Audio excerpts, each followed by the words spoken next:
vista de la independencia de su país, de Cuba, en su juventud en el legendario club Yucatán y Cuba, fundado en 1895, Enrique Recio. Fue diputado constitucionalista en 1917 y llegó a ser gobernador del estado en 1920.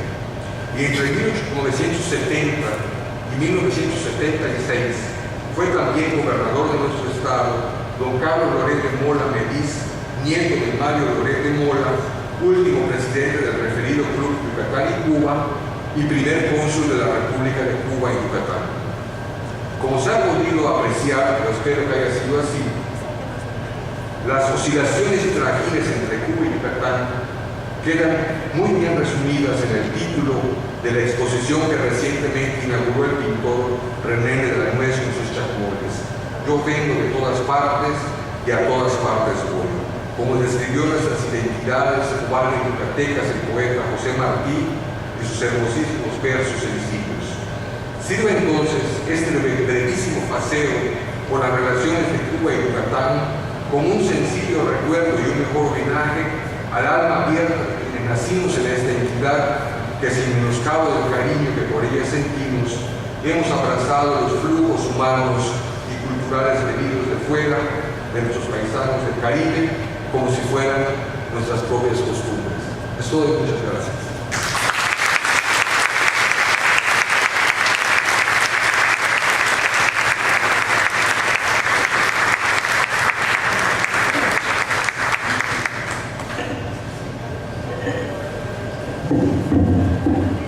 Desde luego, y después de este paseo, como le ha llamado el doctor Jorge Subsais a la reseña que nos ha presentado, quizá algunos de ustedes tuvieran alguna pregunta, alguna observación, alguna aportación que estaríamos gustosos de escuchar y el doctor de responder.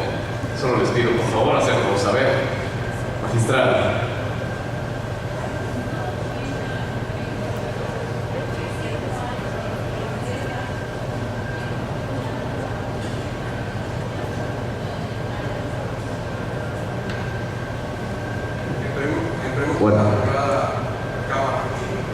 Si que cree tan cierta si vivió antes de la revolución el comandante Fidel Castro en Mérida.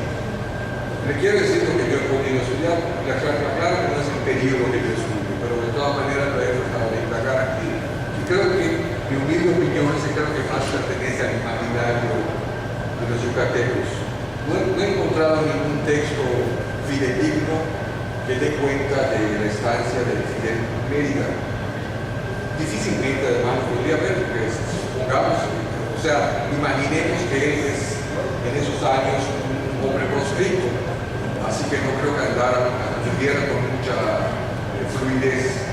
Por lo tanto, si hubiera algún testimonio, sería muy difícil saberlo. Te quería decir como dato, para descartarlo. El otro día estábamos con un amigo mío que fue editor de un libro que se llama Héctor Hernández. Él hizo un recorrido desde Tuxpan hasta aquí buscando los probables brazos de Fidel.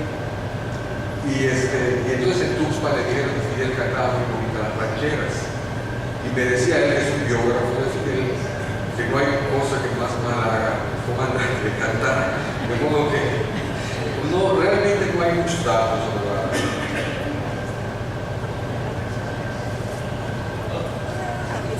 Doctor, buenas noches. Una pregunta. En una ocasión, hablando con un cónsul de Cuba, él me hizo el comentario de una migración yucateca hacia Cuba. Me hablaba de un asentamiento humano en la zona de las villas, más o menos que se comentaba, pero también hacia una parte del oriente, en la que él me decía que inclusive las personas mantenían la vestimenta, las personas usaban el pin. No sé si usted tiene algún dato de eso. Sí, cómo no, conozco este lugar y desde luego no son ya yucatecos, son descendientes fundamentalmente de las personas que vendieron como esclavos durante la guerra de castas.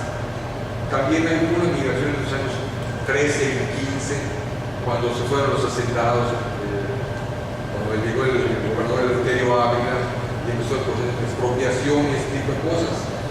Esa gente se quedó quedó allá, sus descendientes son quienes les pregunta el señor. Y efectivamente mantienen algunas costumbres, no tanto como el IPIL y cosas así, pero por ejemplo mantienen algunas características de la alimentación.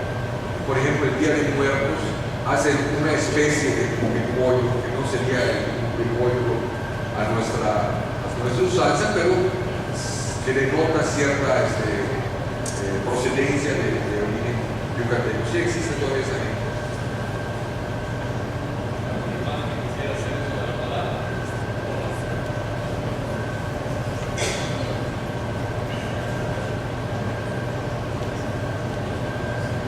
Acuérdense que la gastronomía yucateca y las cubanas están emparentadas. Se habla de todo el puerco, por ejemplo, viene de Cuba. ¿Qué otras cosas pudiera comentarnos acerca de la afinidad gastronómica entre Cuba y Yucatán? Bueno, dos elementos de la dieta son fundamentales: el puerco, la carne, pero no es privativo de Yucatán y Cuba, sino de casi todo el Caribe. Puerto Rico, República Dominicana, casi todos los países del Caribe, incluso de Centroamérica, son grandes consumidores de cerdo. De modo que este sería un elemento. El arroz es otro, por cierto, no es mexicano, pero el arroz es otro elemento incorporado a la dieta. Pero hay guisos, hay maneras de cocinar, el uso de la manteca en vez del aceite. Está muy enraizada la tradición. Más bien podría decirte qué es lo que no comen ellos, es muy similar, pero lo que no comen fundamentalmente es la tortilla de maíz o el chile. El chile, bajo ninguna circunstancia, se come más que el ají, el chile dulce. Pues si son muy parecidas, y tienen que ver con esos flujos de interacción entre la gente. Ahora ustedes, ¿no? ¿Alguna otra participación? De no ser así, el magistrado Ángel Prieto tiene en las manos el reconocimiento que bien merece la participación del doctor Carlos Bojorquez Urzaiz. Pues doctor, yo quiero, pues a nombre de los que integramos el pleno de los magistrados del Tribunal Superior de Justicia y de todos los que prestamos nuestro servicio al Poder Judicial, hacerle el reconocimiento que se merece por la brillante conferencia que nos ha dado la tarde. Reciban ustedes mucho cariño, mucho aprecio, y también reciban ustedes el presente.